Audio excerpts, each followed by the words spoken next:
Bienvenidos una vez más a este extraño canal. Soy R y para comenzar este video debo avisar que esta historia es una continuación de otra titulada El Homúnculo, en la que trato el caso de una entidad invocada por medio de un homúnculo, por si quieren después echarle un vistazo. Te agradezco mucho que me acompañes nuevamente y espero que disfrutes esta historia. Es sabido que muchas creencias populares y religiosas han conllevado un paso importante para el desarrollo de las ciencias, además de también, en algunos casos, convertirse en obstáculos.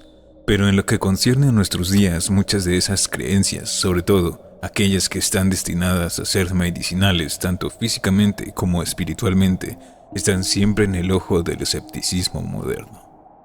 Hace algunos días un colega me comentó de una historia sumamente horrible que había ocurrido ni más ni menos que en la Ciudad de México. Una mujer y un hombre, madre e hijo, fueron encontrados en su casa ambos muertos, en una escena terrible.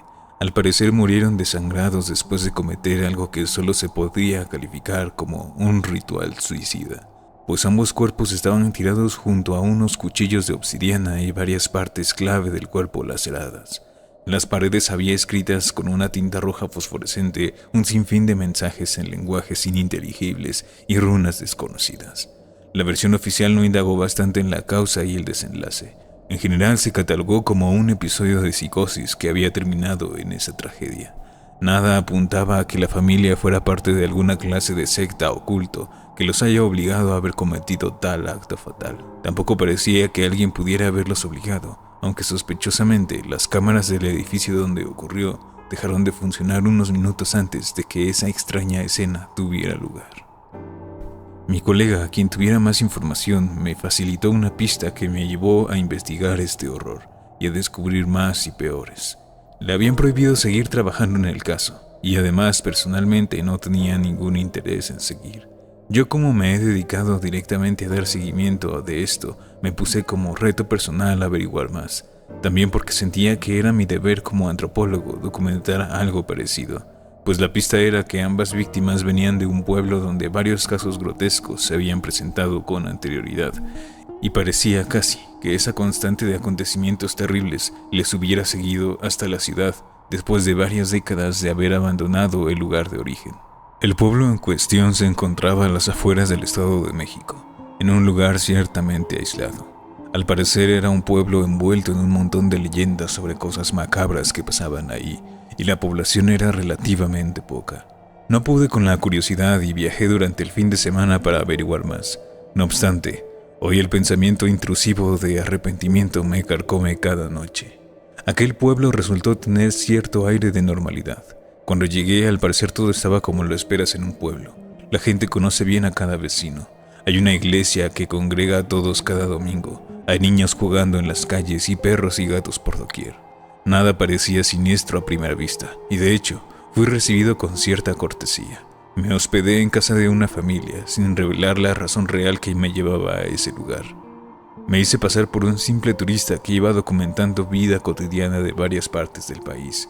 Mi verdadero fin era saber qué razón oscura había llevado a la muerte a aquella familia en la ciudad. En la primera noche, la familia que me hospedó me invitó a cenar con ellos. Los niños curiosos me veían sin reparar en mi comodidad, y la conversación giró en torno a la política, la economía y la cultura. Pero claro que intenté sacar poco a poco la respuesta que necesitaba. No obstante, ante cada indicio de querer saber algo que fuera más allá de lo que normalmente se habla, la familia me miró con un gesto de sospecha bastante marcado. Cuando todos nos dispusimos a dormir y cuando ya estaba dentro del pequeño cuarto que me prestaron, entró el padre de familia con un gesto frío a hablar conmigo. Una voz severa me advirtió que no estaba bien lo que hacía en el pueblo. Me dijo que si en realidad iba en búsqueda de alguna respuesta, lo mejor que podía hacer era desistir de mi propósito e irme, pues nadie estaría dispuesto a ayudarme. Hice caso omiso de la advertencia y me fui a dormir para seguir con mi papel de forastero.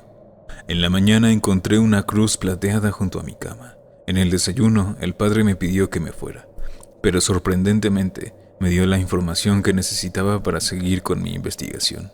Me dijo que si buscaba saber más sobre las leyendas que hablaban sobre ese lugar, tendría que ir al bosque cercano, que es donde solían vivir las brujas. Me pidió además que llevara conmigo la cruz que había dejado junto a mí. Acepté y me fui en dirección al bosque. He de admitir que iba acompañado de un miedo extraño que aumentaba en la medida en que me acercaba a mi destino. Cuando llegué al bosque encontré una cabaña bastante pequeña y rudimentaria. Antes de adentrarme miré si había alguien y, en efecto, habitaba un viejo hombre de barba negra. Al verme, su gesto se volvió sumamente sombrío. Salió de la cabaña y me preguntó con agresividad qué era lo que estaba haciendo ahí. Guardé la calma y le dije con todas sus letras que me encontraba en el curso de una investigación acerca de las leyendas. Me dijo que pasara a la cabaña antes de adentrarme porque tenía algunas advertencias que darme. Pasé de sentirme completamente ajeno a sentirme bien recibido por ese hombre cuando en la mesa me ofreció una bebida caliente que contrastaba con toda la humedad que emanaba del bosque. Me cuestionó sobre lo que buscaba y cuando le conté el caso que me había llevado hasta ahí de inmediato, pareció saberlo todo. Me dijo que las características de la escena macabra que había ocurrido en la ciudad era algo hasta cierto punto común en los pueblos aledaños al bosque maldito en el que estaba, pues en el bosque habitaban unas brujas que iban más allá de las creencias populares de las personas, acerca de lo que las brujas y la hechicería saben. Todo lo vivo en ese bosque estaba contaminado por una esencia que no era de este mundo. La brujería tradicional había buscado erróneamente ahí la ayuda del demonio, pero sin saber que habían despertado fuerzas más allá del infierno en el que creíamos. Demonios de otra dimensión que solo buscaban la forma de atravesar el velo que los separaba de nuestro mundo. Muchos de los hechizos y embrujos que se habían practicado en el bosque habían tenido como resultado la locura furiosa de las víctimas, lo cual desencadenaba una danza macabra y ritual que concluía en un ritual suicida. Aquellos entes buscaban absorber vitalidad de los habitantes de nuestra dimensión para poder cruzar y hacer su voluntad. Es por eso que muchas brujas tradicionales habían caído en la trampa, creyendo que se comunicaban con el Señor de las Tinieblas. Me dijo que era más que evidente que aquellas víctimas de la ciudad, por las que yo estaba ahí, habían sido perseguidas por alguna clase de criatura que influyó en sus mentes para tener ese destino fatal, al igual que muchos otros. Ante esa explicación tan convincente, comencé a dudar de adentrarme en los bosques, pero entonces cuestioné qué era lo que hacía ese hombre allí. Me explicó que él, junto a otros sacerdotes católicos, se encargaban de impedir que las personas se adentraran, pero que lamentablemente, hace relativamente poco, a raíz de que las taumaturgas de esas fuerzas demoníacas habían logrado algún resultado, varios de sus colegas habían perecido víctimas de la misma locura suicida. Al parecer no podía obligarme a desistir de mi propósito. Todo lo que podía hacer era advertirme de lo que ahí pasaba para que me fuera. Cuando cayó la noche acepté la invitación de dormir en la cabaña. Durante la madrugada me desperté de manera abrupta, empapado de un sudor frío y una inquietud inexplicable. La oscuridad producto de la rudimentaria vivienda era casi absoluta. Apenas si la luz de la luna que se filtraba por una pequeña ventana me dejaba ver algo.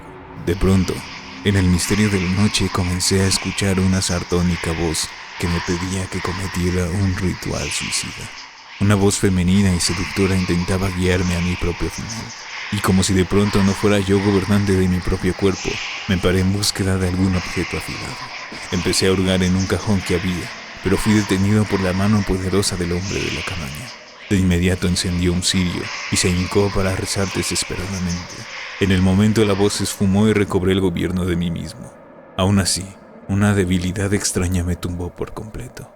Por la mañana el sacerdote me dijo que mi susceptibilidad me hacía blanco fácil para las entidades malignas del bosque, por lo que no me recomendaba que me adentrara en búsqueda de algo.